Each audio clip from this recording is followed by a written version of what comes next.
guys, Mayflom here, and quick little video here. So one of the things I like to do, these are little wooden birdhouses that you can find at the craft store. At the end of summer, you'll find them on clearance or sometimes at a random weekend.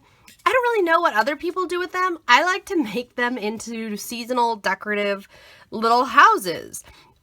And this is one I want to play with for a while. I like to do a lot of different things because it's just raw wood. There's all kinds of customization we can do, including, well, one of the first things I usually do is to cut off the top part here and just shove, give it a shove, put it on down in there. Let's see. There we go. This will come out through the bottom, the little knot and such, you can pull out through the bottom.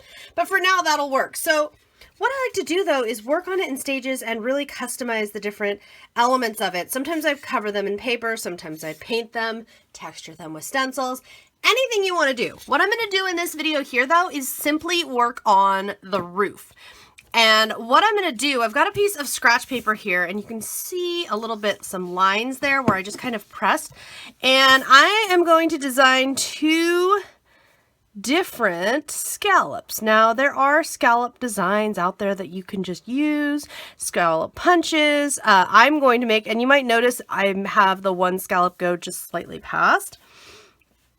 So what I am going to do is draw my own. So you could do a pre-made design, but I like to have, I want this one to be kind of funky.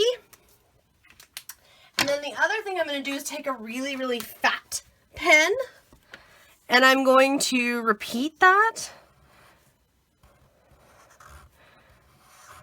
in a bigger design. And the reason for that, and the reason for, now this is one of the reasons why I like to draw my own. So when I do this, and I cut this out, this thick design, it's going to cut out both the inside and the outside.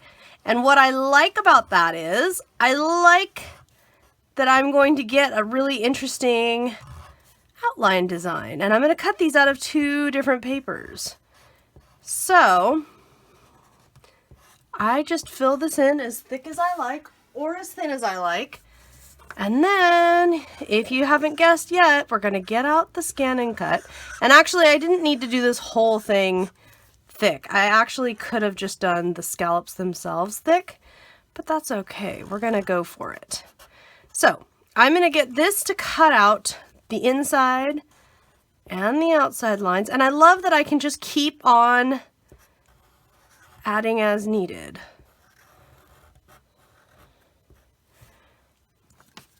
I love that. So that one is going to cut just the outside. This is going to be inside and outside to layer onto the roof. All right, it's time. It's scanNcut time, so we can get this going. Okay, scanNcut on. We're going to scan, and we're going to go scan to cut data. We're doing scan to cut data because we aren't going to just cut out this scrap paper. We're going to cut off a different paper. So we're going to let that scan on through. Once scanned in, we can tell it if we would like it to do in and out, just the outline, what we would like. We can also, I'm actually going to save this two different ways.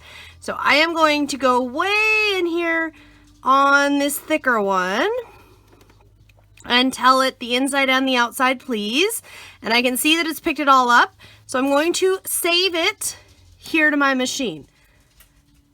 Once it's finished saving, I'm going to move this up here. And I'll shrink that down a little too. And I'm going to go to this mode, just the outline, and save that. So now I have two separate files that are saved. Now what I can do is go to home, yes, delete all patterns, go into pattern, whoops, too fast, into save data here on the machine, and there they are. So I'm going to say okay to that one. I'm obviously not going to resize it, but what I am going to do is make 4 of them. Okay, so I can make, actually I might want 6 of them, I guess. So I just add a little more. And then I can arrange these like so. Now remember, we don't want to resize these, and we don't want to resize these because we absolutely do not want to mess this up when it's exact size that we already want. So I'm going to say okay, and I have a cute, I'm making this fall. I realize summer's just starting, but since I'm going to take a while to be doing this project, I'm thinking ahead. I'm doing harvest colors. I'm going to say okay once I'm ready and go ahead and cut these out. Now before I move along to the next part, I'm just going to look, and you see this goes just slightly over the edge, which is fine with me. I want it to go slightly over the edge. So what I'm doing right now is just looking at, on this side, is 4 going to be enough? Is 3 going, you know, how many of these will I need? And it looks like I'll need at least 5. I didn't measure this out in advance because I wanted to see, but you can see how right now as it stands, it's not the most impressive. And the reason it's not is because if you have all the scallops that are exactly the same color, one on top of the other, it doesn't show up very much. So we're going to want to add some variation, but I think 4, 5, 6. So I'll need 3 of each. I think if I do 3 of each, so I have that, and I have that. Then what I'm going to do is just do the same exact thing with this. I'm not even going to change my scanNcut, in fact. Let me pull it back over here. I'm just going to say, okay, I have orange. You can see it's right here. I'm just going to, I just switched it around so it's the other direction and make sure it's pressed down nicely. I'm just going to cut out a second time because I know that I need about 6 more of these. So I'm just doing this out of a solid paper. All right, with that done, we're going back to the home screen, pattern, save data, machine, and this time we're doing the in and outside, and we're gonna say okay. I'm gonna click right here because I'm just gonna make sure. Okay, so there are 2 different cut files here, and let me show you what I mean. The inside, the outside. Oh, and there's some little bits. Sometimes when you scan something in, the machine recognizes a couple of different, sometimes it recognizes things as a few different things. So to avoid this kind of a mess, what you do, we're just going to start over. We're going to grab that file again. Whoops, that's the wrong one. This one. And say, okay. Then we're going to hit this top button. This red button, we can select everything on here because we want everything on here. And we're going to push this button right here, which is the Unify button. Okay, and the Unify button makes everything move as one. Then we can go here and say we want 6 of these and say, okay.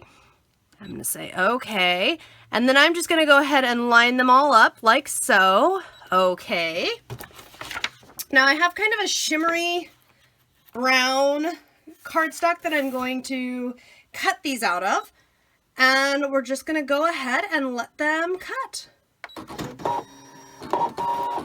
This is just one fun part of how you can make your own custom little embellishments. Look at those. Isn't that fun? And it's all sparkly.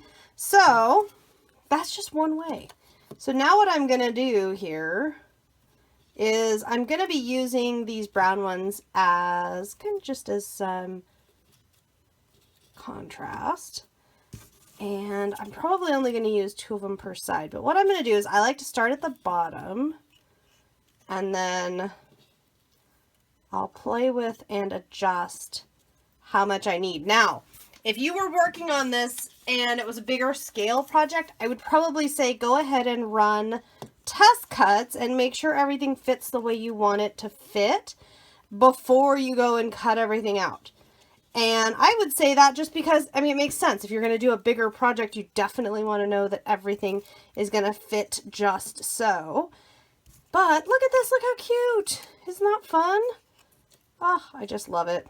And I love how the brown adds like a fun little dash of contrast there. And then there we go. So it's, let's see. So 2 orange, 3 patterned, and 2 brown there. I could add another brown one if I really wanted to, probably underneath this one, like so. But this is another reason why I like to check out what it looks like before I get started. So I could add another one under there if I really wanted to, but I kind of like just the 2. Let me hold on to that while I Pull this out. Now I just need to glue. Wet or dry, doesn't really matter. For paper, it's a little easier with dry adhesive initially, but it's really personal choice. This is just fun, one little home decor project, one way to just completely custom create. And like I was saying, if you wanted more space between, when you design this, you would just draw the line further up. You would just make this portion taller. So if I had cut this twice as much space, you know, if I had cut it like that, then I could be theoretically, you know, putting my next layers way up high and having more space here. For something like this though, I wanted all the scallops pretty close together. So much fun. Just one more little idea for you here. Let me know, what do you like to make? What kind of home decor projects, or what kind of things do you like to make for your home that are customized? Either with your scanNcut or any tools you might be using there in your craft areas. I'd love to hear from you. For right now, I am just going to tape these on and then think about how I want to decorate and put together the rest of this little house. But don't worry, stay tuned to my YouTube channel, because as I come up with other ideas for this little house, I will most definitely be sharing here with you, so you won't miss out on a thing. I'll see you next time.